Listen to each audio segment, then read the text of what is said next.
All right, so before we get started creating custom fields, I want to make sure that we go over the different types of custom fields that you can have so that you make sure that you pick the right ones up front. This can affect a lot of stuff down the road if you don't think about it up front as far as which fields should be which type of field. There's a tendency of a lot of people to just default to a text field that can accept anything for every field, but there's limitations to that, and I want to talk about that. And so that's what we're here. We're going to go through each type of field so that you understand what it's good for, what it's not good for, and whether or not you should use it for the fields that you have in mind. So that said, the first field that we have is a single line. Okay, now a single line is really simple. A single line is just all text input. It could be symbols, it could be numbers, anything goes for a single line field. Okay, so that's single line. Now, I'm pulling this up on a survey over here. Don't worry about that. Like, I'm just doing this for demonstration purposes. I put together this survey strictly to be able to show you exactly what it looks like to interact with the field. I don't want you to get confused by this. When you create a new custom field, which I'll show you how to do in the next section, you have to choose which type of field you're creating. I want to make sure you understand what these types of fields are when you go to create them. So again, don't worry about getting to this field. This is strictly for you to watch, nothing to follow along with, but for you to watch and learn what the different types of fields are. Okay, so multi-line. Multi-line is the same thing as single line. Anything goes, symbols, numbers, etc. Only you can put way more text in it, and you can do line breaks, right? This is a silly example, but you get what I'm saying. I can do all that stuff. All of that can fit in there. I'm not sure exactly what the limit is, but it's a lot. Okay, so that's multi-line. Okay. Next one is a text box list. What does a text box list look like?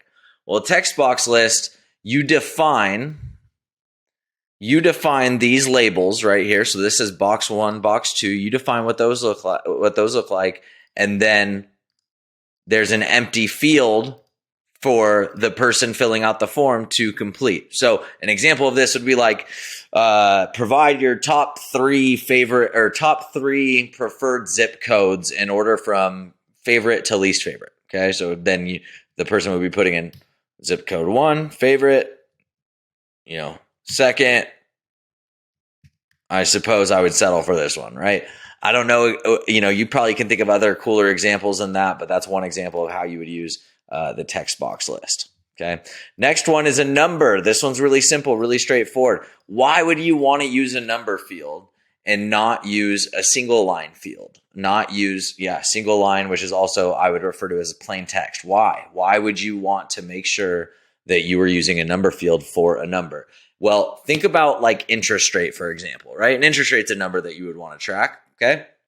Well, if you're tracking the interest rate and you track it in a text field, you get the benefit of if anything is ever formatted not exactly the same, if some have a percent and some don't, if some have a leading space by accident from your spreadsheet import or whatever, it'll accept it. It's okay. It's the easiest, quickest way to get it in there. There's no formatting required. Now, here's the catch, though. Here's the problem with that. When you go back and you say, you know what, rates dropped a ton in the last 6 months, I'm going to go back through my database and find anybody that's above this interest rate.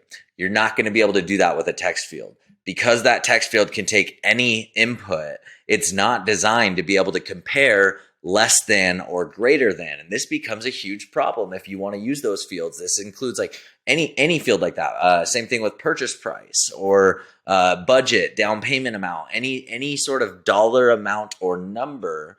You want to use the correct type of field. Otherwise, you're not going to do the things that you're going to want to do later. Next up, we have the phone field.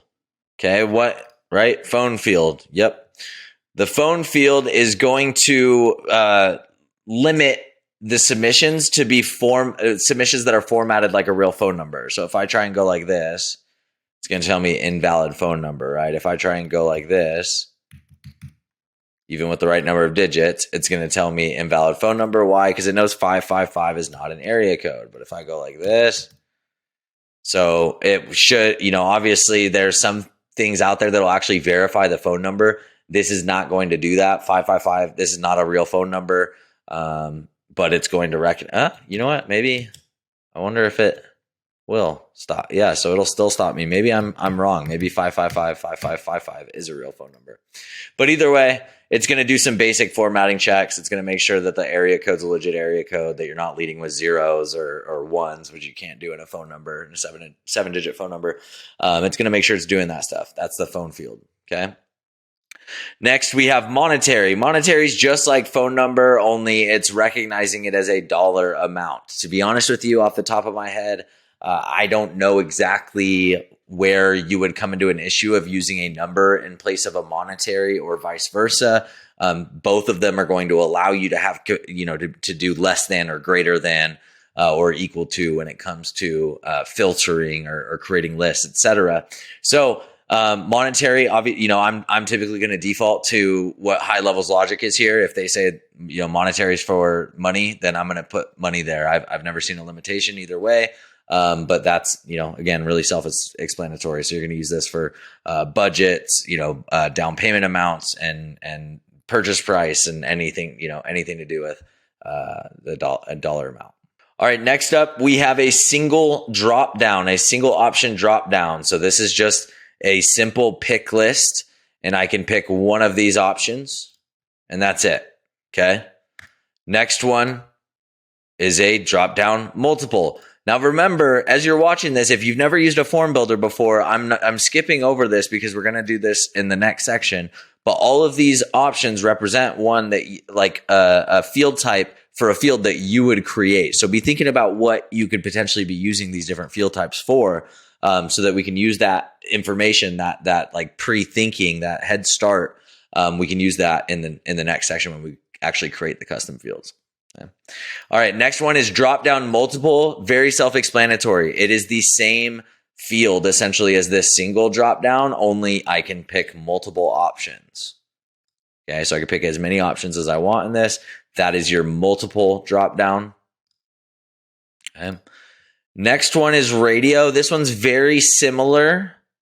Radio select is very similar to a drop down in that it's a single choice option select. The difference is, there's a couple differences. Number one, you are going to see them laid out like this. If you look back here, the drop down, it's just a different visual experience, right? Now, I'm not going to go into where you would use one versus the other.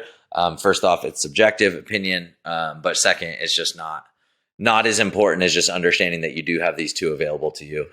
You'll think of an instance, if you're creating forms consistently, you're going to think of an instance where you're like, oh, this would feel more natural if it looked like this versus the radio or whatever, right? So this is the radio. Now, the one thing that I didn't show here, and I should have, is that in the radio, as opposed to the single select, the single option, in the radio, you have the ability to allow an other choice. And so that would be, so if I would have done that, you'd have option 1 through 4, and then you would have an other option. And then when I clicked on that, it would give me the ability to fill in text. So I have the ability, when I'm creating a radio field, to allow custom values, and that's what that's going to do. Next up, we have a checkbox. Now, a checkbox can be used a couple different ways. Now, a checkbox you can use as a, like with one option and just as a, like true or false, like is this checked or is it not? I've seen people use it that way, but the way it's built is to be able to, almost like a multi-select. This is, where the single select is basically the same as the radio, just laid out differently. This would be the radio layout to the multi-select field. So I have the ability to come in and select multiple options in here before continuing. Next up, we have the date picker.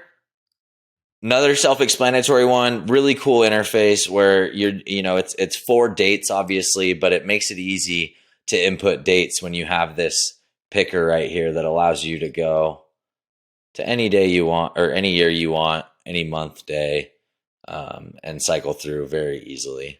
All right, next up, we have file upload. File upload, again, self-explanatory. You have the ability to restrict the different types of files that you accept here. So PDF, GIFs, GIFs, whatever you call them, right? Word docs, Excel, JPEGs, PNG, allow multiple files even if you don't want it to be a single file upload field. So obviously as a loan officer, you have a million different applications that you can use this for. All right, last up, we have the signature field. So signature field is exactly what it sounds like. If I come in here and so yeah, I'll just show you what it looks like. Like I have been coming here, boom, it's a signature box. I can submit it right here. Boom, submit, and it'll come in, associate to the contact, and boom, that's your signature field. Now this is going to be used, this can be used in forms and surveys. This is also going to be used in the document manager, which is basically the DocuSign replacement functionality. So the signature ends up getting associated with the contact through that. All right, guys, that's it for our custom field types. It's a lot, I know. Now we're going to get into creating custom fields, though, and this is going to provide a lot of context for what I went through. So if a lot of this went over your head, if I lost you, don't worry. We're going into creating custom fields next, which is where we'll be using this information, and I'll give you plenty of reminders there. So we'll see you on the other side.